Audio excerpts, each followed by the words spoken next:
పల్లె నుండి పట్నంకి వచ్చాము. ఇక అప్పటికే లంచ్ టైమ్ అయిపోయిందని రామా మెస్ దగ్గర ఇది పార్సెల్ తీసుకున్నాం. ఇది వెజిటేరియన్ ప్యూర్‌గా. దాదాపు 8 కర్రీస్ వచ్చాయి. ఒక చట్నీ వచ్చింది. పెరుగు ప్యాకెట్.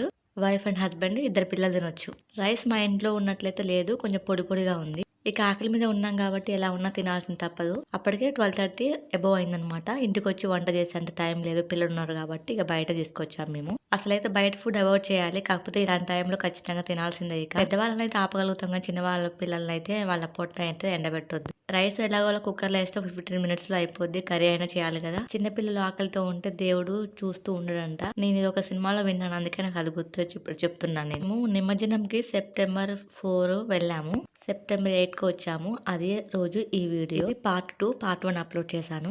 ఈ గాజులు చూసారా? కుంకుమ పూజ చేసినప్పుడు గౌరమ్మ మీద వేశాను ఇవి. ఫైనల్లీ మన లంచ్ రెడీ.